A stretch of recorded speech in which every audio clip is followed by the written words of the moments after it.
দেখতে খুব সাদাসিধা ও খুব স্মার্ট যে ভদ্রলোকটিকে দেখছেন তাকে চেনেন? চিনবেন না, কারণ তার চেহারার মধ্যে লুকিয়ে আছে দীর্ঘ ৫০ বছরের ইতিহাস। তার ঠোঁটের কোণায় এই মৃদু মসৃণ হাসিটি কি খুব সাধারণ ও সামান্য? না, একদমই ভুল। এই সেই মেজর ডালিম, যার কথা আমরা এতদিন যাবৎ শুনে আসছি। তিনি ১৯৭৫ সালের ১৫ই আগস্ট জন্ম দিয়েছেন এক বিতর্কিত কর্মকাণ্ডের। আজ আমরা সেই বিতর্কিত ব্যক্তিত্ব মেজর ডালিম সম্পর্কে আলোচনা করব। মেজর ডালিম, যার প্রকৃত নাম শরীফুল হক ডালিম, জন্মগ্রহণ করেন ঢাকায় একটি সম্ভ্রান্ত পরিবারে। তিনি সেনাবাহিনীতে যোগ দেন এবং মুক্তিযুদ্ধের সময় সাহসিকতার পরিচয় দেন। ১৯৭১ সালের স্বাধীনতা সংগ্রামে তার ভূমিকা ছিল অত্যন্ত গুরুত্বপূর্ণ। ১৯৭৫ সালের ১৫ই আগস্ট বঙ্গবন্ধু শেখ মুজিবুর রহমান ও তার পরিবারের সদস্যদের নৃশংসভাবে হত্যা করা হয়।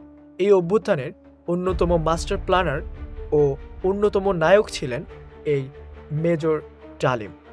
মেজর ডালিম বলছি, এই ঘোষণাটি সেই গুরুত্বপূর্ণ সময়ে ছিল এক বিতর্কিত ঘোষণা।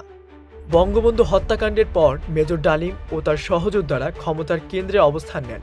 তবে পরিস্থিতি পাল্টে গেলে তিনি দেশ ত্যাগে বাধ্য হন। দীর্ঘদিন তিনি বিভিন্ন দেশে, বিশেষ করে পাকিস্তান ও লিবিয়াতে প্রবাস জীবন কাটান। ধারণা করা হয় তার বর্তমান অবস্থান কানাডাতে। মেজর ডালিমের নাম বিভিন্ন বিতর্কের কেন্দ্রবিন্দুতে ছিল। তার সামরিক জীবনের পাশাপাশি রাজনৈতিক প্রভাব ও ক্ষমতার খেলায় তার ভূমিকা আজও রহস্যময়। মেজর ডালিমের জীবন বাংলাদেশের ইতিহাসের একটি জটিল ও গুরুত্বপূর্ণ অধ্যায়। তিনি একদিকে মুক্তিযোদ্ধা, অন্যদিকে ইতিহাসের এক বিতর্কিত চরিত্র। তার জীবন ও কর্মকাণ্ড নিয়ে বিতর্ক হয়তো চিরকালই থাকবে। সম্প্রতি তিনি ইলিয়াস হোসাইনের একটি লাইভ টকশোতে যোগ দেন এবং সেখানে রেকর্ড সংখ্যক মানুষ একসাথে তার লাইভটি দেখছিল।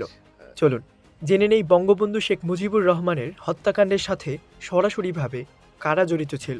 Major Syed Farook Rahman, lieutenant colonel Khandaker Abdur Rashid, lieutenant colonel Mushtaq Ahmed, major Bazlul Huda, major Shariful Haque Dalim, captain Noor Chowdhury, রিসালদার মোসলেম উদ্দিন, কর্নেল আব্দুল মাজেদ।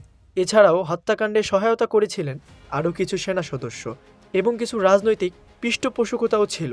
হত্যাকাণ্ডের পেছনে খন্দকার মুশতাক আহমেদ একটি বড় ভূমিকা পালন করেন। তিনি বঙ্গবন্ধুর ঘনিষ্ঠ সহযোগী এবং হত্যাকাণ্ডের পর রাষ্ট্রপতির পদে বসেন এবং বিদ্রোহী সেনাদের আশ্রয় দেন। ভিডিওটি ভালো লাগলে লাইক, কমেন্ট, শেয়ার ও সাবস্ক্রাইব করবেন। এমন সব ভিডিও প্রতিনিয়ত দেখতে চোখ রাখুন র্যান্ডম ভয়েস ইউটিউব চ্যানেল।